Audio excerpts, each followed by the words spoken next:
भारत की है कहानी सदियों से भी पुरानी है, ज्ञान की ये गंगा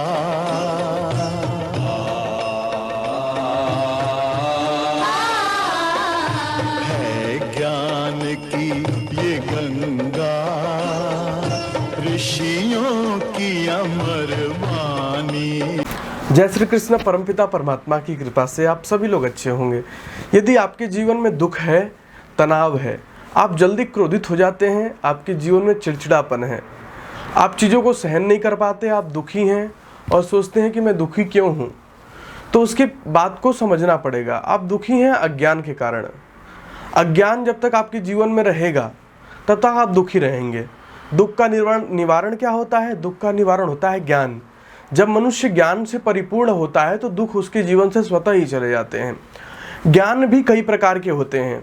हमारे जीवन में सर्वोत्तम ज्ञान होंगे तभी हमारे जीवन का निर्माण भी सर्वोत्तम होगा। ज्ञानों में की बात करें तो ज्ञान में हमारे हिंदू धर्म में अनेकानेक ज्ञान हैं, जैसे हमारे वेद, उपनिषद, दर्शन इत्यादि। परंतु फिर भी मैं आज एक ऐसे ग्रंथ की बात करूंगा, आज मैं एक ऐसे सुंदर पुस्तक की बात करूंगा जो आपको जीवन में बहुत कुछ सिखाएगी। एक किताब है योगा वशिष्ठ, जो महर्षि वशिष्ठ ने अपने राम को समझाया है कुछ बातें उसमें, उसका पूरा विवरण उसमें देखने को मिलता है। वो ज्ञान ऐसा अद्भुत ज्ञान है जो वशिष्ठ ने केवल श्री राम को दिया और सबको देने के लिए मना कर दिया। भरत से कहा तुम बाहर जाओ, लक्ष्मण से कहा तुम भी जाओ, केवल राम को ज्ञान दिया। वो ज्ञान क्या था? एक बार वशिष्ठ और उनकी पत्नी अरुंधति दोनों वार्तालाप कर रहे थे, दोनों बातचीत कर रहे थे। शाम हो रही थी, हवाएं सुंदर सी बह रही थी, जंगल में वो रहते थे। उधर से क्या हुआ कि विश्वामित्र उन्हें मारने के लिए खड्ग लेके पहुंचे हुए थे और वो पेड़ के पीछे छुपे हुए थे। उन्होंने सोचा कि जैसे ही शाम होगी, रात्रि होगी, वशिष्ठ सोएगा, वैसे ही आकर के अपनी खड्ग और अपनी तलवार निकाल करके मैं उसका गला काट दूंगा। वो क्रोध की अग्नि में जल करके जाके एक वट वृक्ष के पेड़ के नीचे छिप जाते हैं, छिपे रहते हैं और रात्रि का इंतजार करते हैं कि रात्रि कब हो। उनकी पत्नी अरुंधति, वशिष्ठ की पत्नी अरुंधति उनसे कहती है कि प्रभु, हमारे आश्रम में तो हमेशा ही शांति रहती है, हमेशा ही सुख रहता है, हमेशा ही चैन रहता है, परंतु आज मुझे इतना अद्भुत आनंद प्राप्त हो रहा है जो मुझे जीवन में कभी प्राप्त नहीं हुआ। आज मुझे हर हवाओं के हर रुख से प्रेम हो गया। आज की हवाएं मेरे मन को झकझोर दे रही हैं। आज के जो ये पत्ते हैं, मुझे इनमें भगवान दिखाई दे रहा है, प्रभु दिखाई दे रहा है। मुझे इन मिट्टियों को चूमने का मन करता है, मुझे अपने आंगन को चूमने का मन करता है, मुझे इन मिट्टियों को उठा करके अपने माथे से लगाने का मन करता है। मुझे मन करता है कि मैं हर वस्तु को चूम लूं। यहाँ की हर वस्तु से मुझे प्रेम दिखाई दे रहा है। यहाँ की हर वस्तु मुझे लगता है कि वो मेरे से जुड़ी हुई है और आज उनके प्रति विशेष प्रेम नजर आ रहा है। ऐसा क्यों हो रहा है? वशिष्ठ कहते हैं कि हे अरुंधति, ये विश्वामित्र का प्रताप है, ये उसकी तपस्या है, ये उनकी साधना है, ये उनके जीवन का तेज है। वो जिस स्थान के आसपास रहते हैं वो स्थान ही अद्भुत हो जाता है। उस स्थान की पवित्रता बढ़ जाती है, उस स्थान में हवाओं का रुख बदल जाता है। उनकी तपस्या का तेज है, प्रबलता है।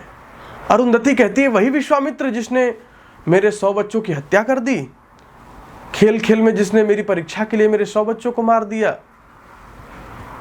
वो कहते हैं हाँ, वही विश्वामित्र जिसने हमारी परीक्षा ली थी। उन्हीं के प्रताप की वजह से आज तुझे हर वस्तु को चूमने का मन करता है, तुझे आज हर जगह ईश्वर का दर्शन प्रतीत हो रहा है। वो कहती है कि मैं उस महान पुरुष के, उस महान व्यक्ति के दर्शन करना चाहती हूँ, उसके पैरों में अपना मस्तक रखना चाहती हूँ। ये बात सुनते ही विश्वामित्र पीछे छुपे हुए थे, उनके हाथ से खड्ग छूट जाती है, तलवार छूट जाती है और छूट करके गिर जाती है। उनकी आंखों से आंसू गिरने लगते हैं। सोचते हैं कि मैं तो इन्हें मारने आया था, पर ये तो मेरे गीत गा रहे हैं, मेरी प्रशंसा के गीत गा रहे हैं और मैं इन्हें मारने आया हूँ। मैं कितना दुर्भागी हूँ। और जैसे ही खड़ग गिरती है, आवाज़ होती है, अरुंधति सोचती है कि लगता है हमारे आंगन में कोई है। वो वशिष्ठ को लेके जाके देखती है तो विश्वामित्र होते हैं और वो उनके पैरों में गिर जाती है, उनकी परिक्रमा करती है, उनकी प्रदक्षिणा करती है। विश्वामित्र ने पकड़ लिया, गले लगा लिया।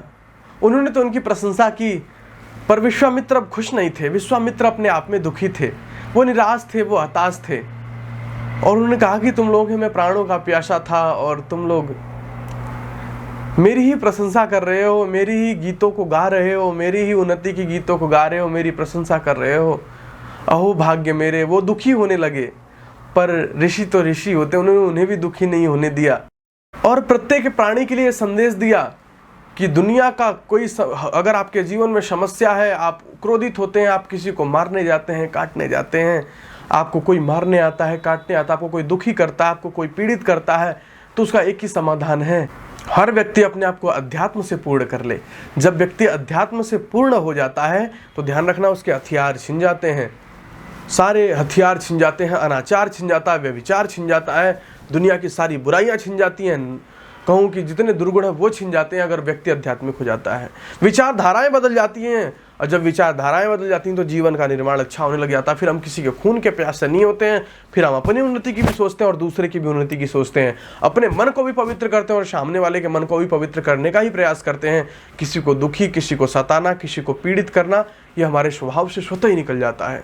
इसलिए वशिष्ठ कहते हैं कि अगर किसी का दिल जीतना है, किसी का मन जीतना है, अहिंसा हटानी है, तो क्या करना पड़ेगा? हमेशा ध्यान रखो, प्रत्येक मनुष्य के जीवन में अध्यात्म आ जाए, वो दुश्मन के भी प्रशंसा के गुणों को गाना शुरू कर दे। ध्यान रखना, आपके जीवन में कभी कोई संकट नहीं आएगा। चोरियां खत्म हो जाएंगी, व्यभिचार खत्म हो जाएंगे, मनुष्य आध्यात्मिक हो जाएगा, बुद्धि बदल जाएगी, जीवन से सारे दुर्गुण दुर्व्यसन स्वतः ही चले जाएंगे और मनुष्य महान बनता चला जाएगा। आप अगर किसी की प्रशंसा करते हैं, भले ही वो आपके साथ गलत करता है, लेकिन ध्यान रखना एक समय ऐसा आएगा वो झुक जाएगा और आप सीना तान के खड़े होंगे। वो भले ही आपको मारने काटने आ रहा है, पर आप नजर झुकाए खड़े रहेंगे। दुनिया के में अगर आपको समाधान चाहिए तो प्रत्येक मनुष्य को आध्यात्मिक होना बहुत आवश्यक है, वैरागी होना बहुत आवश्यक है। जो व्यक्ति आध्यात्मिक हो गया उसके अंदर स्वतः ही सारे अवगुण चले जाते हैं और सारे गुणों की भरमार हो जाती है। उसका जीवन पवित्र हो जाता है, उसका जीवन सुंदर हो जाता है, वो जीवन के अनुपम आनंद को ग्रहण करने लग जाता है। इतना ही कहकर मैं अपनी वाणी को विराम देता हूँ। आशा करता हूँ कि आप लोग भी अपने जीवन को अध्यात्म के पथ की ओर ले जाएंगे, अपने जीवन को उत्तम बनाएंगे, सुंदर बनाएंगे। जय श्री कृष्ण।